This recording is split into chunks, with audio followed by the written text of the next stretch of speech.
Hey yo, this is another episode of the Steven from the Old Time Podcast. Listen to my dad, he's awesome.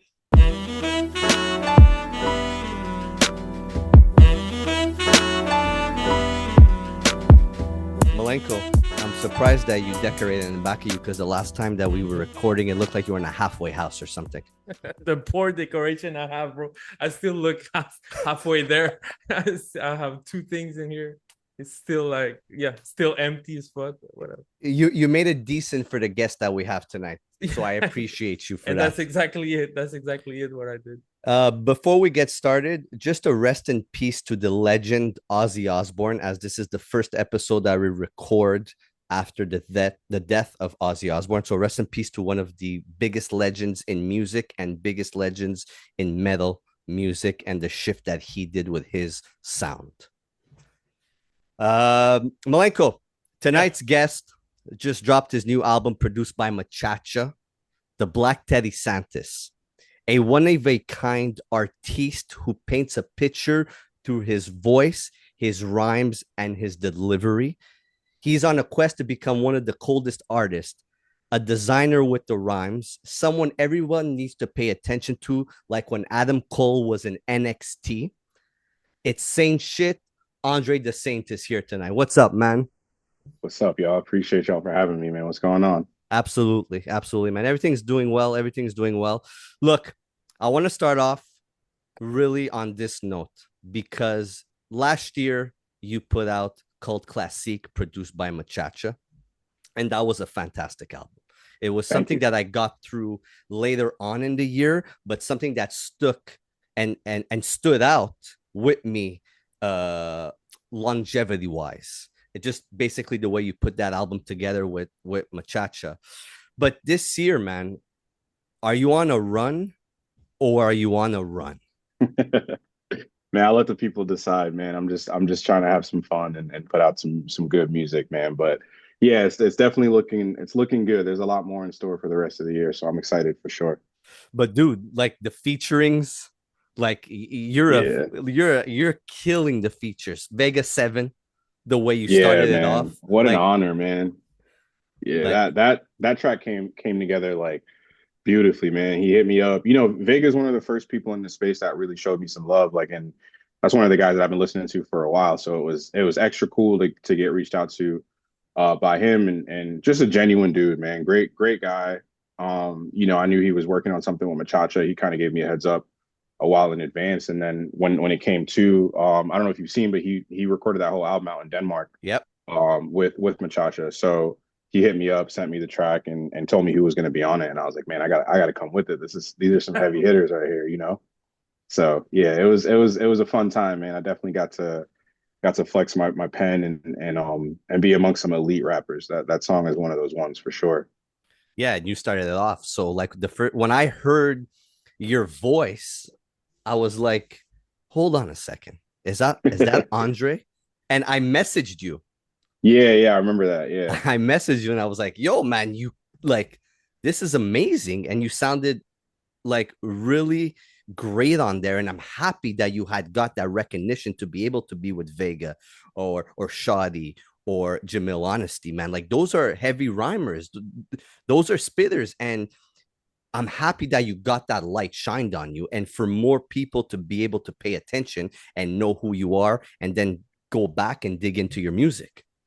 Yeah, for sure. And it's like it's not lost on me with Vega. I've been following him closely for a while. So I know what type of rapper he is, but also just thinking about his fan base. You know what I mean? The just how rabid they are and how Oh invested they shit, yeah. are in a solid product. So I knew I had to show and prove, man. And like I said, I'm honored to be a part of that album in general. And I just knew I had to step it up and show him what I do. And it's funny, I was talking to Shoddy. I went to his album release back in April, Mm-hmm. and we I think the album had just dropped a few weeks before that. We were talking about it, and we were just like, man, like it's definitely an honor to be on a song with a spitter like Vega and Jamil, and Shadi as well. But me and Shadi were talking about it and just saying like the only thing you could do when you're amongst elite rappers like that is just do what you do best. You know what I'm saying? Stay the course of what you do and just stand out in that way. There's no need to kind of try to do what anybody else does. And I think everybody represented themselves beautifully on that song, man. I think that's one of those ones that years from now people are gonna look back and be like, wow, like this is, so Yeah. For yeah. sure. It's not to overthink it. You don't need to overthink it. You just do your thing, I guess. Yeah, for sure. Yeah, just go in and do what you do. Do the thing that they called you to do. You know what I'm saying? Like Yeah. in my mind, like when Vega hit me to be on the song, like that means he wants me to bring that same shit that I bring to any other song. You know what I'm saying? And the way that I would. So yeah. Absolutely, man. And you were also on Eddie Kane's album, and you brought something special to that record. That's a record that to this day I keep playing over and over and over again because it has that a specific sound to it that is nostalgic. But Mhm. Eddie Kane is one of those dudes, but like you brought your sound to it. You know what I mean? Yeah, And I and, appreciate that. and it's great because we're gonna get into the album, but you have a specific sound. You have your sound that I don't find a lot of people go to. Right? It's very specific, very detailed, very layered. But you do something with the music, right? That makes it stand out. That makes people get invested and involved in what you're doing. Thank you, man. That means a lot. I appreciate that. And then just the other features, the Copenhagen crate stuff, the Machacha stuff, you and Jamil Honesty going back and forth. And I told you this, and I'll say it on here, and hopefully he listens to this. You two need an album together. Yeah, I agree, man. That's one of those guys. That's one of the first people that I found in this space too, because I'll be honest, there was a good amount of time where I was not completely aware of what was going on in the space that I'm operating in now.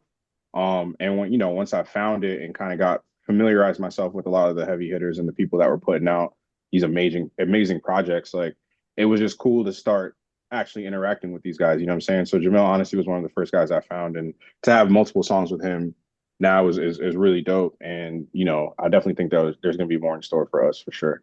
Wonderful. Good to hear. Good to hear. Yeah. Sure. So let's jump into the album, The Black Teddy Santis. I want to start off with the album cover. And yeah. and the reason I want to start off with that is because all your records, the album cover speaks for the music that they're going to get into, whether it's with Cult Classique, with you on the cover with a bunch of different objects and you wearing a Ramon shirt, or Open Up Shop, where it's like a retail background with you and somebody else, and it kind of brings you into those worlds. Now this one, there's a lot going on the album cover. So I want you to get into that, and how can the listeners look at that record and be able to be like, oh, what am I going to get myself into? Because it's its own world. Yeah, for sure. And I appreciate that. The artwork is something that's beyond important to me. You know what I'm saying? I think when I was younger and I was getting into rap, the artwork was really all I had to go off of. You know what I'm saying? Before the digital age, you go to the store, you pick up the CD and you're like trying to decipher what you're going to spend that $10 that you have on. You know what I'm saying? So the artwork was always that indicator for me of like, all right, this looks the most interesting. I'm going to pick this up and hopefully the music matches that vibe. So I try to think of that even now today in the more digital age, where that's the first thing that somebody might see, right? Like if it's eye catching enough, they might stop and say, all right, let me check this out. Let's see if this matches the artwork. So that's something I've always really, really paid close attention to. And when it comes to my albums, I think it's just something I put a lot of effort into, and I put a lot of thought into that. And another thing too is like when it comes to artwork, I think in the same way that I value producers for the music, I value these artists that are able to bring my ideas to life, through illustrations or whatever the case may be. And for the Black Teddy Santis, I worked with Stab Master Arson, Ivan Merlin on that, and that's somebody I've been a fan of for a while. So it was cool to collaborate with him and lay out my idea and have it brought to life in the way that it was. And it's just I don't know, man. That's one of those album covers I'm probably gonna print and hang up in the house. You know what I'm saying? Usually I just keep the vinyl or whatever, but that one I might get like a bigger print and throw it on the wall for sure. But yeah, it's just that's just something that's super important to me, and I definitely encourage like any artist that's getting into putting an album out, like put a lot of effort into the artwork, man. That's going to be the thing that catches the eye of somebody that has never heard of you, has no reason to listen to you. But if they see that and they resonate with it, or they just admire it from an artistic standpoint, they might click play, you know? So Oh, for sure. Do you have one of your like favorite covers in general in music, an album that you always like the cover? um man, that's a tough question. It's tough. There's so many, man. The first thing that comes to mind, I think like one of the first albums that made me kind of redirect how I approach album covers is this is a deep cut, but the Bake Sale by the Cool Kids, which I think was Wow. probably like 2008, 2009. Yeah. Yeah. Yeah. But like the subtle details on that album cover, right? Like they had like their Mhm. favorite sneaker hanging from the wire, and you can see that on the Black Teddy Santis. I have one of my favorite New Balances hanging from the wire Yeah. on that cover as well. Just little things like that, and it was like that album cover matched the sound so well, and it was so different and left of everything that was coming out at the time. So that's definitely one that I would say was very influential to me. And the Cool Kids in general, Chuck English and his production, Yep. super influential on what I do now. And just like that slower pace but hard hitting Yeah. beat with those type of drums that I really can find a pocket in. But yeah, I would say that the Big Sale is definitely one. And then I haven't really done this myself, but I really appreciate album covers that are just a solid, clean portrait, like an actual photograph, Mhm. and Yeah. West Side Gun, I think, does that really, really well. Yeah. Specifically, uh, Hitler Wears Hermes 8, I think side B, where Yep. Yeah. he's always in the mask, but that album cover, man, like that one's one of those ones. Like it's just like a perfect photograph, you know what I'm saying? It is. It is a really good one. Of the Griselda albums, I think, yeah, that's pretty one of the best for sure. Yeah, Well, for well, sure. you kind of have that with Cult Classique, right? Like the portrait of you and just things that probably resonate with you on the cover. Yeah, for Yeah. sure. Yeah, and yeah, but with that album, it's an illustration of me. Whereas Yeah. with the West Side Gun one, it's like an actual photo of Yeah. him. Mhm. But yeah, that album cover was one of the ones where I really was like, all right, I got to get the right artist for this. I got to really like lay out my idea. Like, I could show you guys the email that I sent to the artist where it's just like every little detail is written out, and my thoughts on why this should be here, why this should be that color, or whatever. And shout out to Artiste. She really brought my vision to life. That's, I think up until the Black Teddy Santis, that's been my favorite album cover of mine. But now it's like 1A, 1B. It changes by the day. Yeah, and you could tell here the background is what, New York City? Yeah. On the Black Teddy Santis, you mean? Yes. Yeah. Yeah. Yeah, that's specifically Queens. I was trying to kind of Queens, New York, which is where I was born. Yeah. And the album, like the theme around it is, Teddy Santis he's the founder of the brand Ame Leon Dor, Yeah. one of my favorite brands.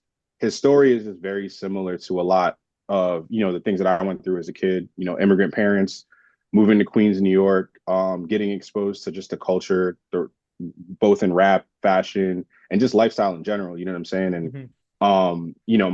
My goal with this album was to kind of have like a reimagining of what that kid grows up to be. You know what I'm saying? The type of bravado that kid has when he grows up and gets into his artistic bag. So yeah, that the album cover is a culmination of a lot of different elements of Queens, New York, and represents the things that I saw growing up, and realistically like what has influenced my music to date. Yeah, and on the intro, I said the designer with the rhymes, and that was going to Teddy Santis. Uh, and you really approaching your music like he approaches, Ame Leon, right? So Yeah, kind of like that's probably where it came from for you, right? for sure. Yeah, Uh, that and parallel. and you being also into fashion and into the brands and sneakerhead and clothing brands, so it kind of speaks for it and it makes sense on the title. Yeah, for sure. Yeah, you're spot on, man. That's exactly what the thinking was going into the album conceptually, for sure. um Machacha, okay, and My guy. I'm happy that we're on the fashion. I'm happy that we're on you and your storytelling and wanting to have that connection with Teddy Santis. He gave you beats that kind of fall in line with Oof. all that. Like me and Milenko still haven't spoken about this because we kind of not want to speak about albums till we're really into it, like Yeah, on the podcast. But Yeah.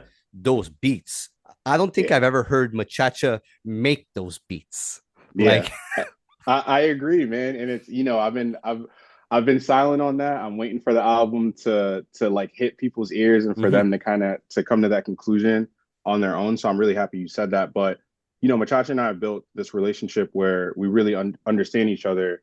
And sonically, we're trying to push each other in a lot of different ways. You know what I'm saying? And he reached out to me and just kind of said like, "Yo, I got this batch of beats that a little left of what I normally do, but I think you'd be the right guy." I listened to the first batch of them and kind of built up the concept, and I was like, all right, yeah, I know exactly what to do. Like, let's run it. So yeah, Machacha is one of those guys that and you guys talk about Machacha a lot. I Yep. listened to the most recent podcast that Carl was on, and where you guys were talking about like I think halfway through the year, different albums, producers, Yep. artists, or whatever. Machacha came up a lot, and it's just cool to see because every project that comes up that Machacha has produced is so different. You know what I'm saying? It's a different soundscape. It's tailor made for that artist. And I think that's his superpower. You know what I mean? Like you definitely know a Machacha beat when you hear it, in my opinion, Yeah. but that doesn't mean that it sounds the same. And he really gave me a very specific sonic bed to work with in this, and I had a lot of fun working with that for sure.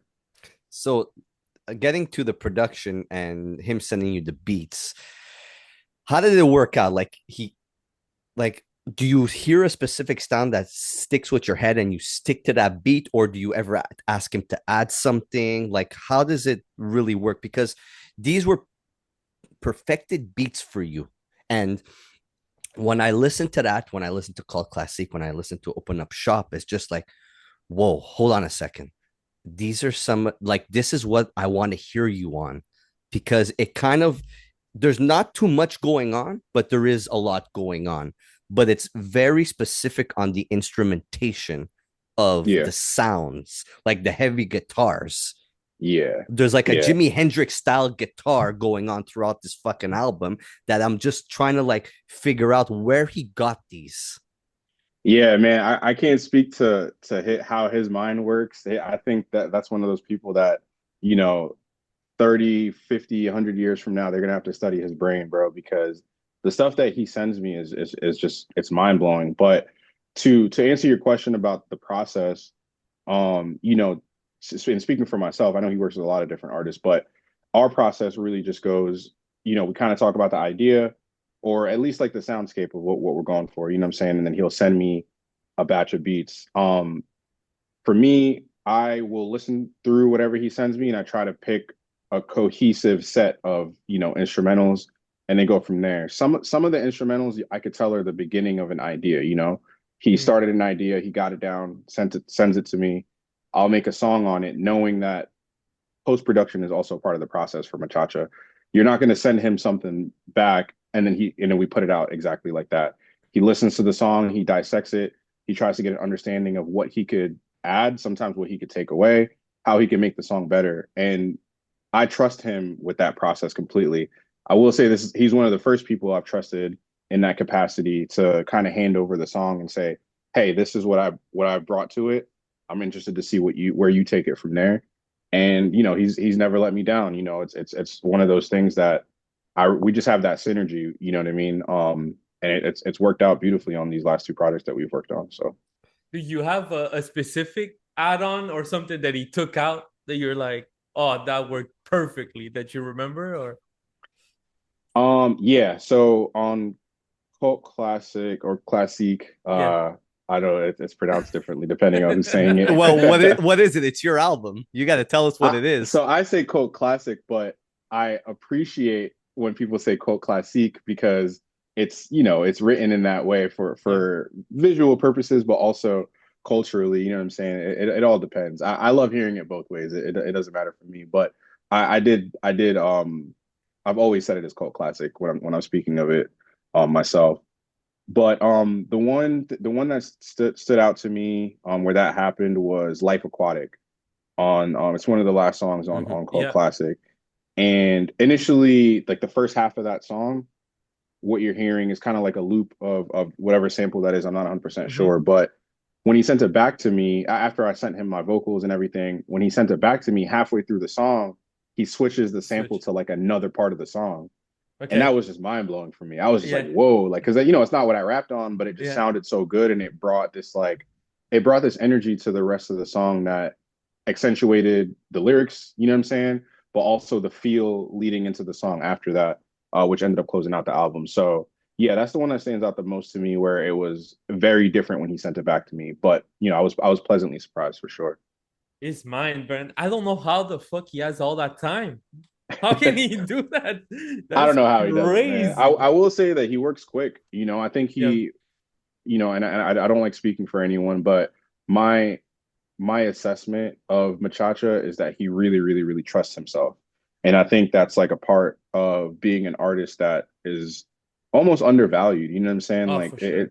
you know, it's one of those things once you get to a point of trusting your ideas and getting rid of that, you know, the second guessing and overthinking, you can be a lot more prolific. And I think that's what he's unlocked, you know, from the outside looking in at least.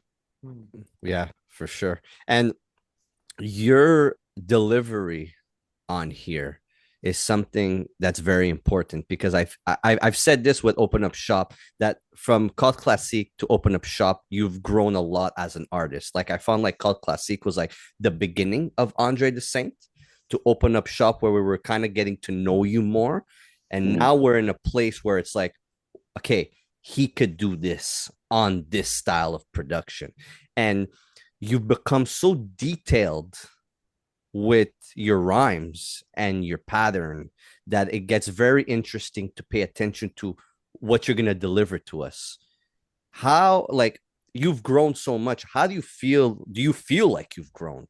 Is it something that you're learning as you go? Is it the beats that you're getting? Like, how is your process? How do you feel? Yeah, I appreciate that, by the way. I definitely feel the growth for sure.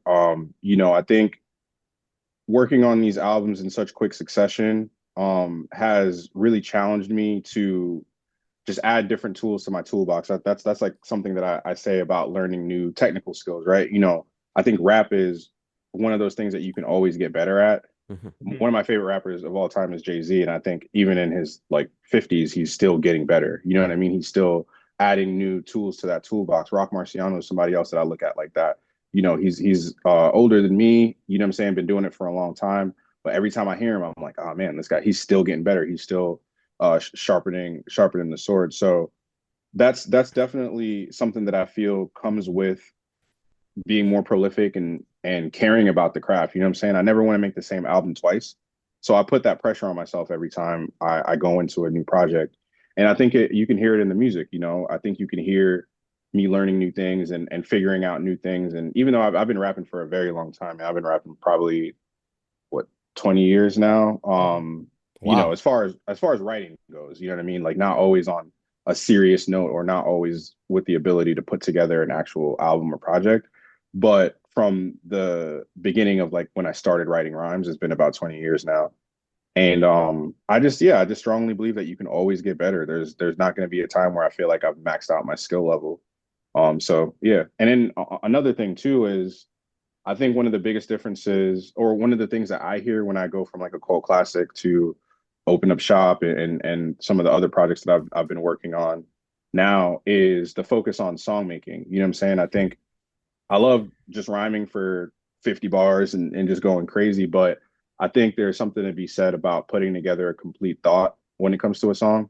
And that's definitely something that I've been working on intentionally when it comes to the last couple of projects. Yeah, and I've noticed that, and that's why I brought that point up. I feel like now, like, there's like a cinematic journey through your rhymes. Like your storytelling is, it's there, right? Thank you, And man. Yeah. and this is something that I love to see with artists, is how they've been able to grow through project. And you mentioned you don't always want to make the same project twice. You've worked with Machacha twice, right? This is your second Mhm. album with him on a. Mhm. This is your fifth album in total. Like that week, like you did one with. Yeah. So my first I would say like the first real album I put out was in 2022. Saints Never Die. Yeah, And then Count the Bodies with Hell's Own. yeah, Hellzone. Yeah, and then yeah, so this would be the fifth one. If we're starting from Saints Never Die, yeah. Yeah, and it's just it's amazing to see. And you've worked with a producer for a second time, and sometimes things could get stale, right? 100%, yeah. But you really gave us a totally different project with this. And just from know the guy and how the album sets itself off, it's like it's like reading a book, and you're really the author of that book. Yeah. And that was intentional with the intro. That first song, it's such a deviation from anything that you've heard from the two of us together so far that I think it sets the tone of like, oh, this is going to be a completely different journey. You know what I'm saying? To me, when you start that album, you have no choice but to be like, oh, okay, we're in for something different. And yeah, that was super intentional as well. Yeah, Yeah. that was the first thing I thought. That was actually the first thing I thought. I'm like, oh, okay, this is a different kind of Machacha. This is gonna be a different Andre DeSaint. Like we getting into this new vibe. And once I saw like the Black Teddy Santis, I'm like, okay, this is gonna be like a nice jazzy lounge type of rap album. Yeah. I love the vibe of the whole album. I think the whole the way how Machacha laid back the beats, and I think with beats like that, it puts your wordplay up front. Yeah. You have no place You to got to hide. come with it. Yeah, you got to come with it. You know what I mean? Exactly, and that's exactly what I appreciate about the album. It puts your wordplay up there, and you're witty, man. You have some great witty, and the way you construct lines is different than what I hear before. So, yeah, no, Thank you, man. definitely you can't hide. You can't hide with those beats. Yeah, no, for sure, man. I appreciate that. And I agree wholeheartedly. ALD Rolling Papers Part 2. Probably the most, I don't want to say the most alive beat on here, but the most upbeat beat on here. That really kind of like puts the album in a different perspective. And it kind of brings me back to the Don Carrera album, Open Up Shop, and how you were more easygoing, more easy flowing on there, but it brought a different side to this record.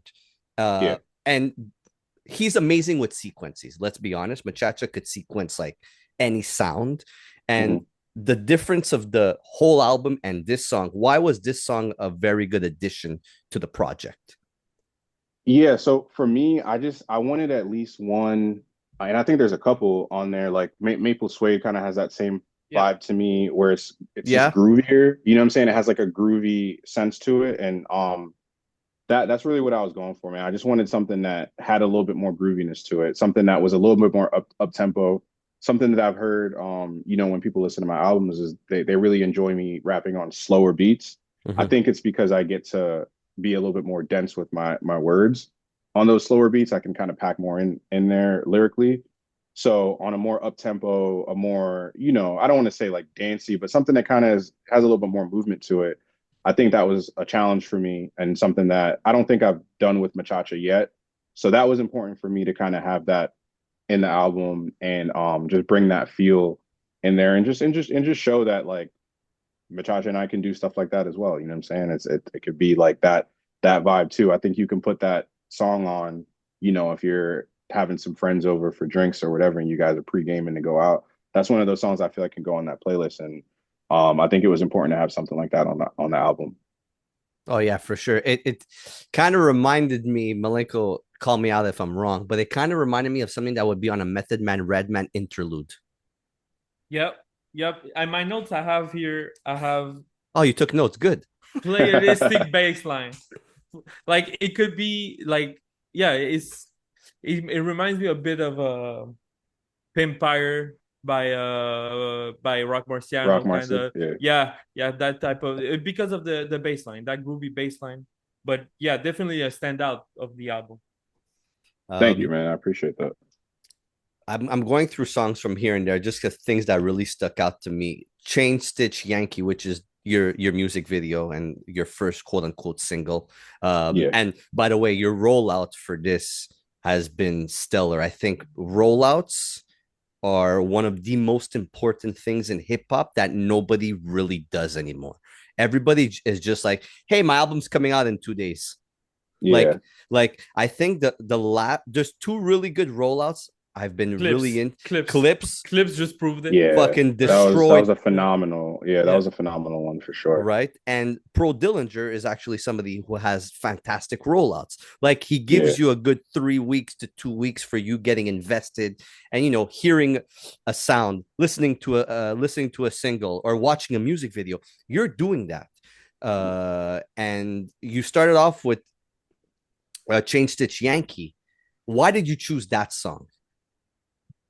I think that song during the process of making the album, that song stood out to me as a good representation of the entire project. I think it showed, what the project was about from the sound of it. That beat is like it's lighthearted, but Mhm. it's still, it has that like jazziness to it. And I think that allows anybody that listens to that before listening to the album, I think can have at least some sort of idea of what they're getting into. And I think that's important. You know what I'm saying? Like sometimes I've been, I've witnessed artists that I really enjoy put out a song before the album comes out. I really enjoy it. And then I hear the album and I'm like, this doesn't sound anything like the song Mm-hmm. that, brought me into this world. So that was the thinking going into that. And I also when I listened to that song, I started thinking of what the artwork could be for it because that matters to me a lot, even when I'm just putting out a song, right? Like what's going to represent this song in and of itself. And working with Ivan Merlin on the album cover, he did the artwork for the single as well. I just knew that thematically the album cover and what he could do for the single artwork would mesh really well. So all those things went into making the choice for that song. But all in all, I just felt like it was a good representation of what the rest of the album was, and I think that I thought people would pick up on that for sure.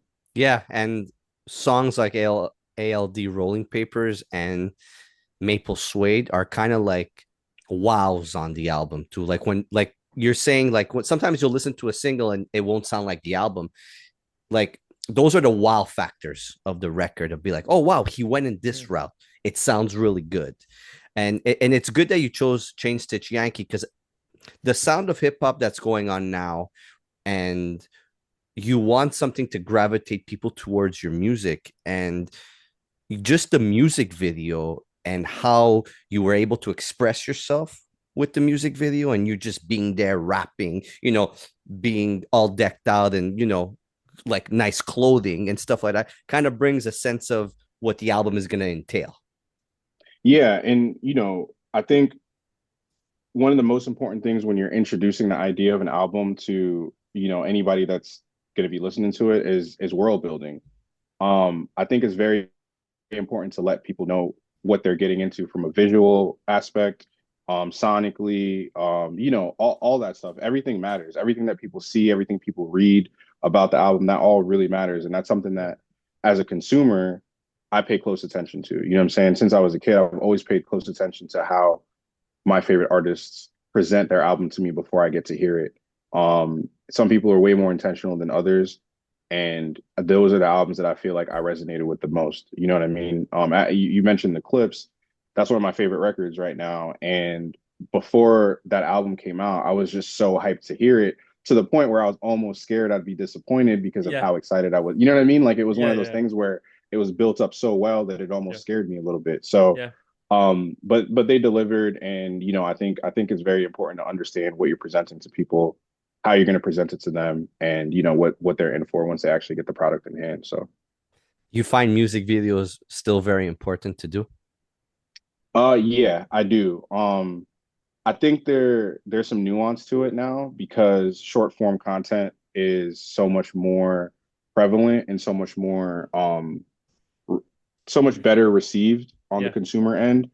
We're in a time now where it's very hard to get people off of one app to go to another, right? So if you are telling someone like, hey, I know you're on Instagram right now, but go over to YouTube and check this thing out, the likelihood of converting them to that to get there is not very high these days. So I try to do a meet in the middle. I still love doing music videos, longer form, something that's more set for like a YouTube, but the short clips and something that's more geared towards social media.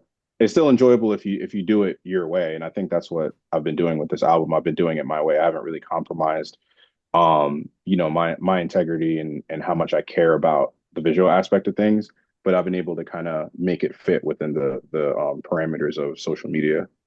Yeah, because it's I find it super difficult. Like you mentioned, going from Instagram to YouTube, like just putting up, that like to click to go Yeah, there. It's like I find it tough. Like I'm always trying to find different ways on how to promote the podcast or be like, hey, my new interview is up, my new review is up. Please click here and go watch it. It's tough to yeah, get people because they're always so addicted to that one thing. And yeah, I've noticed it with myself, with the artists I like. It's just like, okay, yeah, I gotta click here. I gotta go yeah. somewhere else. It opens up another It almost page. feels like a task. Yeah, it's tough. And then on top of that too, like not to get too in the weeds about it, but the social media platforms, they're not incentivized to promote anything that you're posting to have someone leave their Yeah. app, right? They make Yeah. more money, they have more advertising dollars, or they generate more advertising dollars by keeping people within their app. So you post a link on your story or wherever, and you'll notice it doesn't really get the traction that something else does that may keep them on that app. So you're also kind of fighting against the system in and of itself, and that adds another layer of difficulty to it as well. So yeah, but I think for me, I used to be very frustrated about those things, and now I think it's just better to look at it from a point of view of figuring out a way to make it work for you. The the barriers that are set by like things like that, right? Like Instagram might not want to get people off their app. That sucks for me when I'm trying to get somebody to go to YouTube and like you just said for you guys as well. But you can't let that stop you from getting your stuff out there. So you just got to figure out a way to do it that makes sense for all parties involved. Yeah, absolutely. Um, Teddy meets Ronnie. Was that supposed to be the last song on the album? Because I feel like you've left us on a cliffhanger. Yeah, Because okay, I knew it. absolutely, absolutely. Yeah, it's supposed to be. It'll make sense in a couple months. Okay. I don't want to speak too much on it now, but it'll make sense in a couple months. But yeah, that's something I knew I wanted to do. As soon as I heard the beat, I was like, yeah, this is the last song on the album for sure. Came up with the concept of it, and me and Hellzone, that's my boy. Like we got together, we wrote the song together. We wanted to make sure it wasn't something that felt phoned in or emailed or anything like that. We really sat there for a few hours and just locked in and bounced ideas off of each other. And I think it worked out really well. I think the song feels that way, and I think it's a perfect ending to the thought of what this album is. Yeah, and there's the back and forth, and that's something between a duo. Because when you guys do get together, it is like a duo, right? And you have that Mhm. project that you guys have together, but like it sounds so authentic and so well put together, and that you guys have a chemistry together. Yeah, for sure. Yeah, little backstory on that. Me and Hellzone, we went to high school together. So the first real like rap collective or rap group that I was in, we were both in that collective together. So we've been making music together since we were, late teens, early 20s. And it just, over time we've just built that chemistry more and more. I can almost kind of tell what direction he's going in as soon as, we hear a beat and vice versa. It just works really, really well. And there's definitely going to be a lot more coming from us pretty soon here. Amazing. Nice. The skits, is that something that you asked to put in, or was it something that he already had and he just added himself, that being Machacha? Yeah, so those are all me. I think there's a couple that he presented. Like when the album starts out, there's an audio clip, like a little sound bite right before the song starts. Yeah. Like that was Machacha's idea. I remember getting Okay. that back and being like, oh, this is perfect. Like I wouldn't have thought of that, but it's exactly what it needs. But as I mentioned before, Machacha and I have a lot of trust in each other, and he really does trust me to make those decisions and lay out my ideas, and he'll give me his opinion on it. But all the I would say 90% of the sound bites you hear on this album, that's how I sent it to him. Oh wow. And the Italian one is from where exactly? I forget the name of the movie. I'll look it up and I'll DM it to you. But Yeah. it's it's a clip that I came across on YouTube, and I don't speak Italian, I but I do, so I understood the whole thing. okay, yeah. I mean, I looked it up to make sure that it was relevant, but I heard the word nostalgia, and Yeah. I had the song "Nostalgia Ain't Cheap," Mhm. and I just knew like I wanted to kind of bridge the gap between the song that comes before and that song, and it was perfect. I think the song is called "Nostalgia Ain't Cheap," and what he's saying is like, don't let that nostalgia get you. Don't come back here. Go live your life. Go do go do your thing. And I think that's really representative of my thought process when it comes to like my creative endeavors. It's like I don't want to look too much. I don't want to look back on the past too much or get too caught up in anything that happened before. There's still so much ahead, you know what I'm saying? And so yeah, that was something that I found on YouTube, and it was just serendipity. I just knew it had to go on the album. It was perfect. I'm always excited to hear skits because I find skits are lost now. Like nobody knows really how to use them. And Mhm. you're somebody that uses skits throughout all your albums. Look at Open Up Shop, right? Yeah, That yeah. 990 skit is funny. I wanted Oh to bring yeah, my I yeah. wanted to take out my 990s. I totally forgot. Fuck. But yeah. Yeah, and what's funny about that? It's a funny story. So that was my homie Dan. We're from the same city in Florida here, and we had a conversation when I first met him. I think I had on some New Balances, and he was like, "Oh, I like your shoes, man," and asked me where I got them, and I told him I think they were a Ame collab. It was just something I was like, "Yeah, they're Yeah. sold out, but whatever." And he was like, "Sold out?" He was like, "I normally get my stuff off the rack, man. I just go to the store and grab whatever's on the rack." And I laughed at that, and we had like a real good conversation about it, and we became closer friends over the years. But when I was putting that album together, I was like, man, we got to recreate that moment. So that's like an original skit. That's me and him sitting down recording that together. And Oh, when the album first came out, people were like hitting me up like, "Yo, where'd you find this skit?" And I'm like, "Yo, that's me and my homie. Like that's not something that I ripped from YouTube or anything like that." But yeah, I think skits and sound bites are what they can do, in my opinion, with an album is really gel your thoughts together. I think Mhm. when you're sequencing an album, and I take a lot of pride in how I sequence my albums. And before Machacha, I never took any input on how to sequence an album. Okay. But but working with him, he definitely has suggestions sometimes, and he has his thoughts on what should go where, and we'll talk it out and figure it out. But there are certain things where I'll make a song, or a batch of songs, and when I go to sequence it, it's hard to bridge one to the other without it feeling abrupt or feeling like a complete jump from one thought to the next, And sometimes a soundbite like the one that you mentioned right before Nostalgia Ain't Cheap could really bridge that gap and be the glue to those two songs. So I take that very seriously, and I know I look like a madman when I'm putting these albums together because sometimes I'm like zooming in on the millisecond where the audio clip starts, just making sure it hits the beat perfectly. And sometimes I'm time stretching and moving words around. But yeah, that's something that I picked up on when I was listening to a lot of mixtapes, in my teenage years, like being in New York and buying those like $5, $10 mixtapes off the street. And there was always skits like Dipset, like, all those yeah. guys, the Locks, they always had skits on all those projects and they were hilarious. Um, so yeah, that's something that's always kind of stuck with me, and I bring that into my music today for sure. The features on here: Eddie Kane, Maze Overlay, Sunset Ooh. Tim, um, and I can't pronounce the other featuring on here. It's Jakai, Jakai. I was gonna say Jakai, and then Jakay. Thank God I didn't say it. And Hellzone, yeah, Hellzone. Sunset Tim, somebody I've never heard about, fits super yeah. well.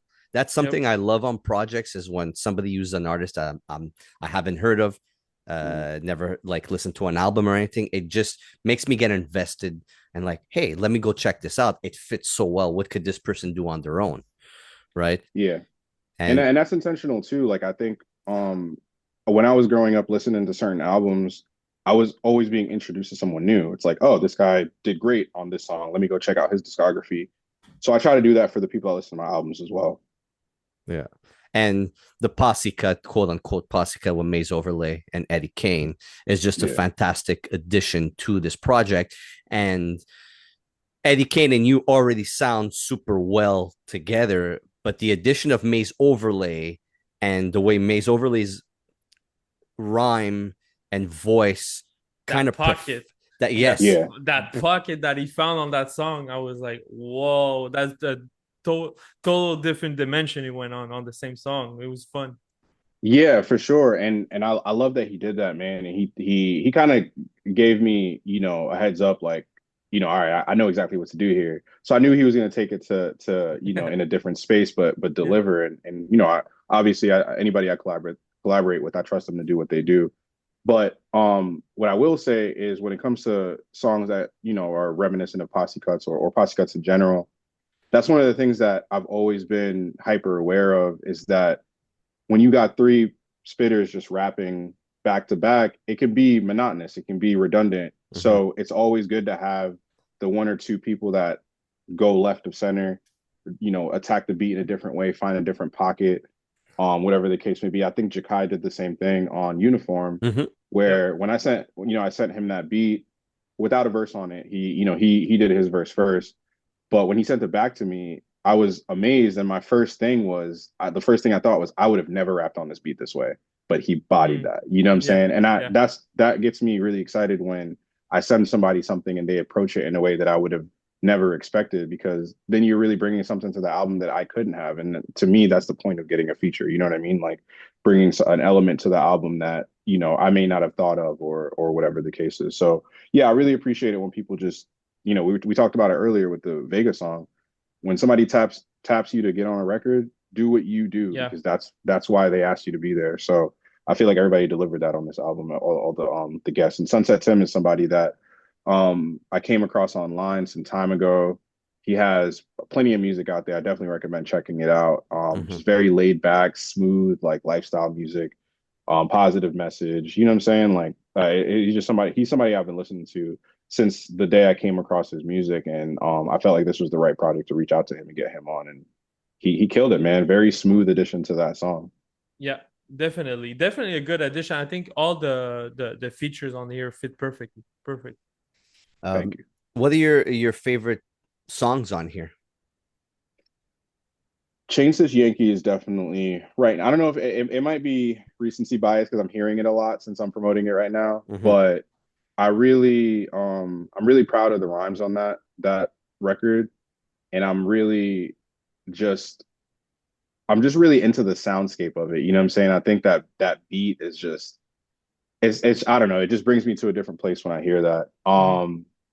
And Uniform, I really like Uniform because I think when I first heard that beat, as I mentioned, like I sent it to Jakai first, right? And to me, it was the reason I did that was because I wasn't really sure how I was going to approach it. So I was like, you know what, let me see what he does, and then I'll take it from there.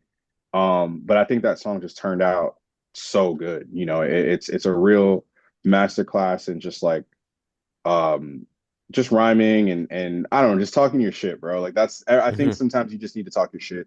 And I think that's what we brought on that. So I think those two right now are my favorite. But it's there's 9 songs on there. I love every song on there. Truly, really love every song on there. So that could change in the span of a couple of days. I'm sure if you ask me the same question next week, the answer might be different. Yeah, and you left us on a cliffhanger, so I'm just like, okay.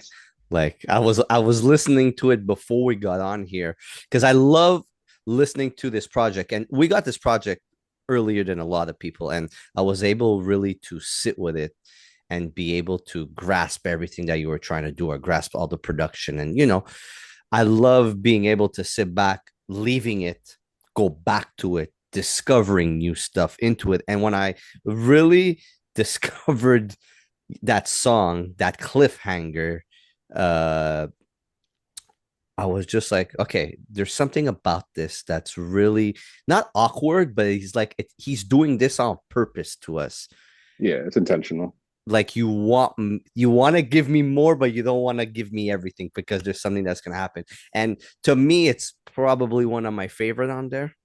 Okay. Speaking of Teddy meets Ronnie, you mean? yeah, absolutely. Teddy meets Okay. Ronnie, and I just love because the beat too on it, and he uses that sample of that voice, but it's like literally 2 seconds Yeah. of it, and it fits so well. And it's just like, okay, Steven, wait, something else is coming. um, I want to get into you and hearing beats and you being a fan of music. You hear a lot of guitar in here. Is that something that you really like in your production? And are you a fan of different genres of music? Yeah, for sure. I think musicality is something that's super important to me. I think sometimes when I sit back and listen to just the current landscape of things, I think there is, I don't want to say it's missing, but sometimes I feel like there's more focus on how hard the drums hit. And there's a time for that, in my opinion. You know what I'm saying? Like if you really analyze this album, there's not a lot of hard hitting drums. It's a lot of musicality. Yeah. And Milenko, like you mentioned earlier, it's Yeah. like it forces you to really focus on your words. So yeah, that the musicality is definitely something I was hyper focused on with this album specifically. And I'm into a lot of different music. You know, I said it off camera, I think earlier, but I'm of Jamaican descent, so I grew up listening to a lot of reggae, Mhm. a lot of there's a lot of people might not realize, but there's a lot of electric guitar in reggae, like that strum that they do. You know what I'm saying? Yeah. That's electric guitar. So I've always been influenced by that. Because I feel you're very comfortable with guitars, Yeah, for right? sure. I even got to a point back in 2020 when I was, during COVID lockdown, I bought an electric guitar and taught myself how to play a couple songs. It's something I've always been interested in. But it's one of those things where, I used to have the mindset of I'm trying to get better at rap every day, so I don't want to take too much of a break and start learning something else. Yeah. So I didn't get too far with the electric guitar, but I think sometime next year I'm going to take some time to get back into production. I used to produce a lot of my own stuff. So I think I'll dust off the guitar and teach myself some new chords and whatnot. But yeah, I love like Tame Impala. He just started rolling out a new album, which I'm super excited about.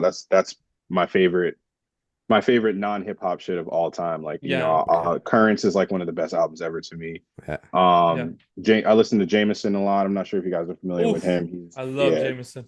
Jameson's amazing, man. And what's crazy about Jameson too, I found him through a song he produced for Ab Soul in like 2012, which is so random. But I didn't even know. Yeah, he produced a couple songs, I believe, for Ab Soul back in 2012. And I was like, man, who made this beat? I looked it up and then his SoundCloud popped up and he had an album out called Priscilla, which I just was able to get on vinyl recently. I went to one of his shows here in Florida. Oh wow. And yeah, and he had like a repress of that vinyl from 2012. Wow. But yeah, he's an incredible artist, man. The album that he put out a few years ago called Heals Me. Yeah. I believe it's called Heals Me. Yeah, that's one of my favorite albums of recent time. He does everything.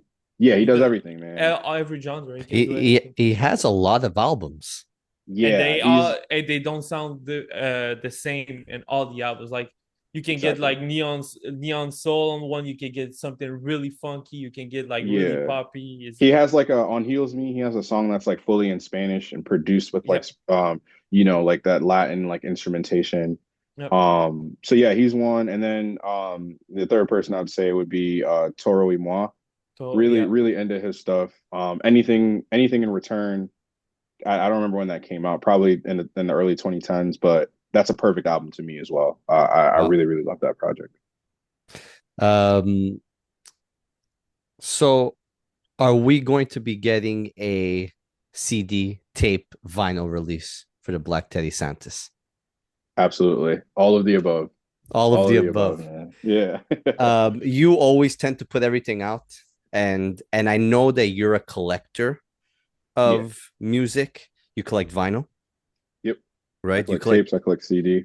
Yeah. So do you find it important for you to be able to put out your projects for people to be able to hold it and be able to listen to it, whether it's on tape, CD, or vinyl, or to collect it, or to have it for a longevity? for a long amount of time? Yeah, absolutely, man. I think physical media is extremely important to me in all aspects. I love DVDs, I love VHS. Like, I think one of the things that worries me in modern times is, when everything's digitized, the ability for it to be changed without, the consumer's consent is scary to me. There's Yeah. even like for instance, right, on the Clips album, I was just listening to it today Yeah. on POV. When the album first came out, Malice's verse, the whole verse was on a beat switch, right? If you go back and listen to it today, the beat switch is only for half the verse. The original beat comes back in halfway through the verse now, which we were never notified of. Yeah. I didn't agree. I didn't agree to that. You know what I'm saying? Like, and it's Yeah. like, but I did buy the album on vinyl, and I know when I get the vinyl, they can't change that. You know what I'm saying? So Yeah. there's that aspect of it, and then there's some things that things just get wiped clean. Like there's movies I grew up on that you can't find on any streaming service because of licensing issues or whatever the case is. So yeah, I think it's super important from that aspect. But then the other side of it is just the collectability of things. As you mentioned, I'm a collector of a lot of things. I love sneakers. I love physical media. I went through a phase of buying every T-shirt I can get my hands on. All that stuff. So yeah, it's important to give people something to collect. And that's why so much detail goes into my artwork as well. I understand the importance of, if I'm buying, if I'm spending $30 on this item, I want it to be pretty. I want it to be like, I look at it and be like, yeah, I'm glad I spent my money on this. So a lot of thought and a lot of effort goes into the physical side of things. The vinyl, I work closely with Copenhagen Crates to talk through all the details about how the vinyl looks, whether, it's the color of the actual record, or, what the OB strip is themed after, the color scheme, and all that stuff. And I've worked with Bars Over BS on tapes and CDs for Open Up Shop. I've also done self-release for that. The Black Teddy Santis will be a self-release tape and CD Yes. as well. Amazing. Yeah. So, and I know you grabbed a Cult Classic tape. That was my first time really doing a self-release in that way. And it went really well, man. People enjoyed it. I think I really delivered on a good product. And I'm excited to keep growing in that sense, and have people collect, my items over time. Like I'm already looking forward to the day, however long from now, where somebody DMs me and says, "Hey, I have every album you've ever put out on vinyl." Like, because I know I can do that for a couple artists. So yeah, super important to me, and I definitely plan on keeping that up throughout all the albums that I put out in the future. Do we have a release date for the CD and the tape, that since you're self-releasing it, or we don't know yet? CDs and tapes, not yet. I try to have them in hand before I put them out Thank you. there. I think that's just a better experience for Thank the you. Customer consumer. service, customer Yeah. experience, as I call it. Yeah, for sure. Yeah, and that's important to me too. That's one of those things that I analyze those things from my perspective. I'm a collector too, so I know what I like when I buy something and the experience that I want. So I try to provide the same thing. The vinyl will be out, released August 7th. Okay. So a couple days from now. And yeah, so that's what we're doing with the physicals, man. Yeah, please let me know as soon as you get those CDs, because I'm telling you now, I'll buy it right away. Like with the Cult Classic, I was super excited that it came from you and you were Yeah. able to ship it to me. And, like collecting and owning people's music. I say this all the time. I think it's super important for the artist to be able to put out the albums on physicals. Milenko too, being somebody that, collects and stuff like Yeah, that. I'm getting the vinyl for sure. I'm getting the vinyl for this one for sure, Awesome, because man. Yeah, I the appreciate it. cover is sick. The cover is just sick.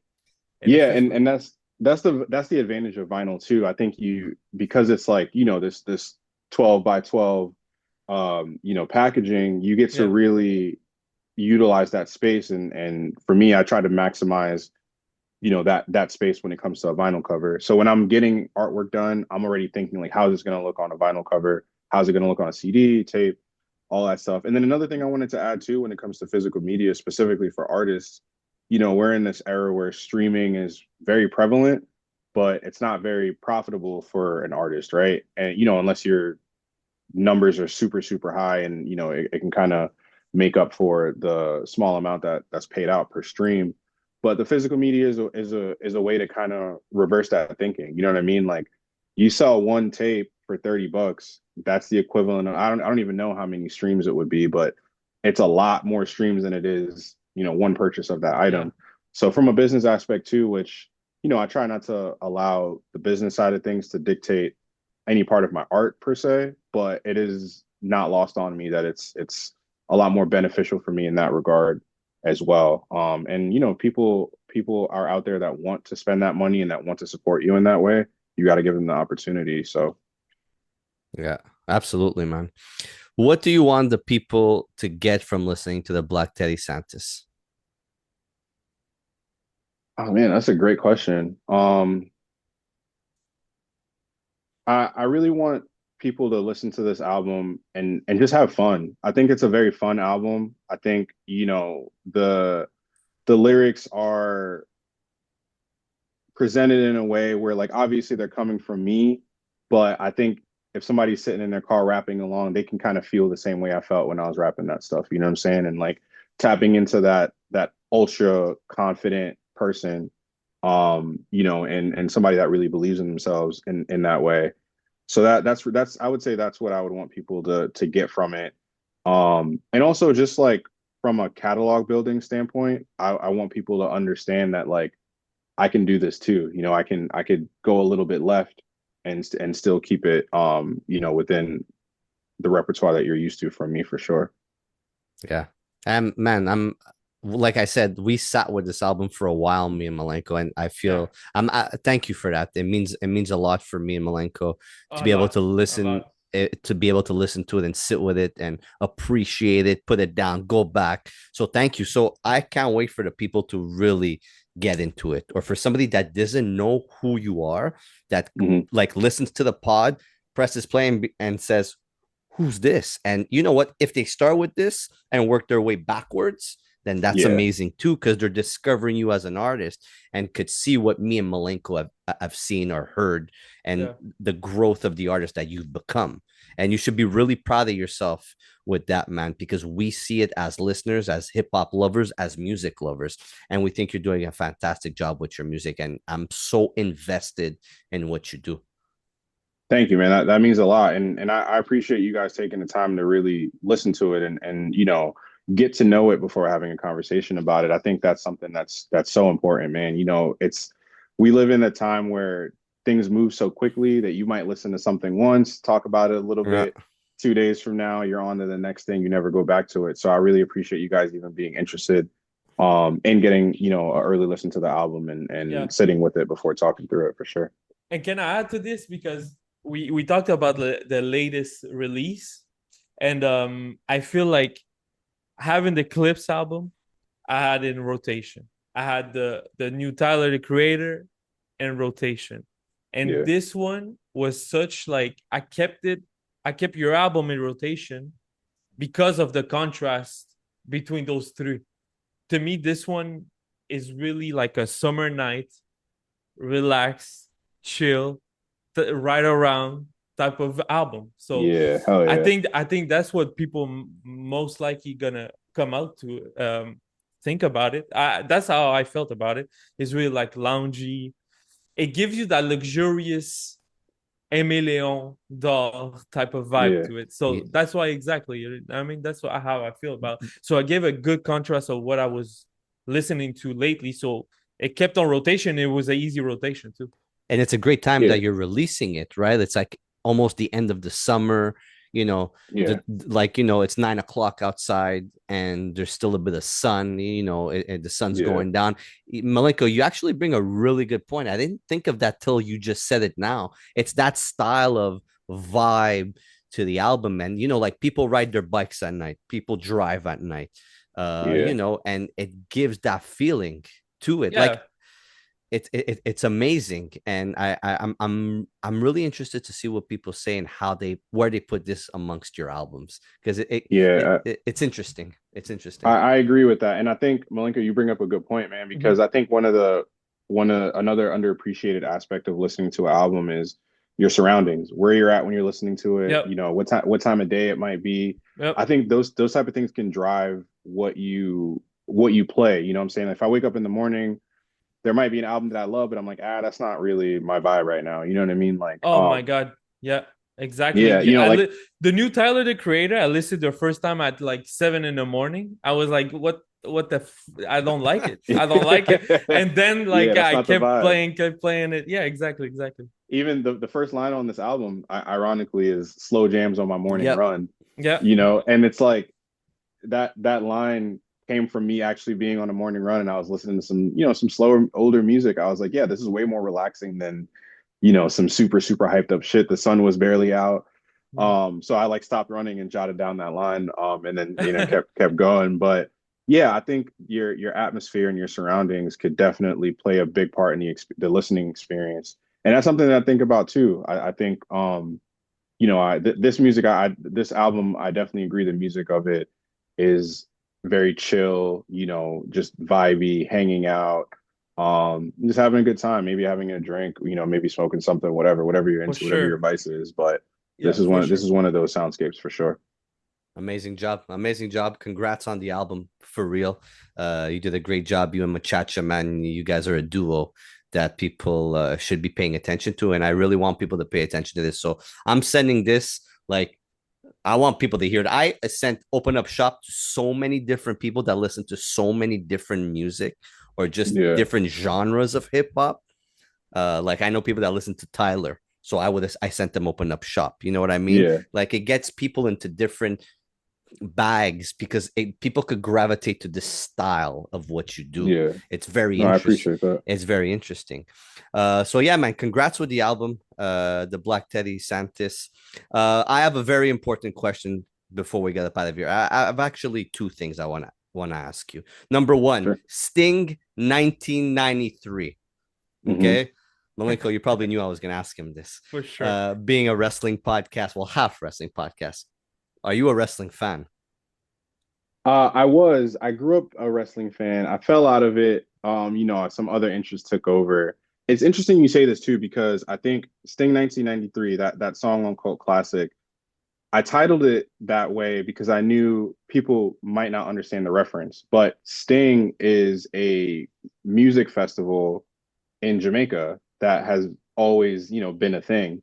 Wow. 1993 was, yeah, 1993 was the year that Beanie Man and Bounty Killer had like their legendary clash. So like those sound bites at the beginning, that's Wow. actually Okay. them like battling on Okay. stage. You know what I'm saying? It was a cultural moment, and I grew up like hearing about that all the time. I'm not sure how familiar you guys are with like dance hall and the way that reggae artists, like, they have sound clashes, Yeah.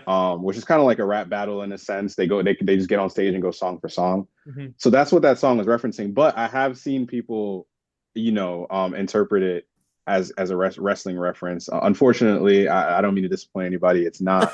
But Thank you for ruining my I evening.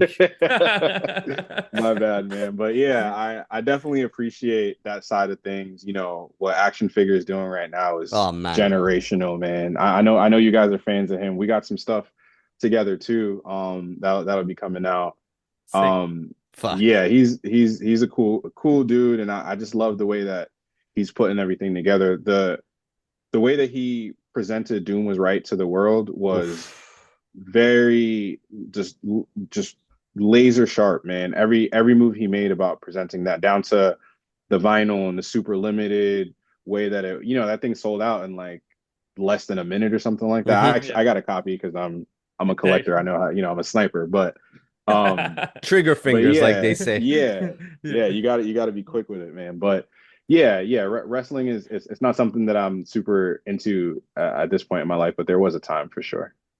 Man, you just shocked me. I'm flabbergasted with it shows I don't pay attention, right, Malenko? Yeah. Yeah. You got caught Right? right there.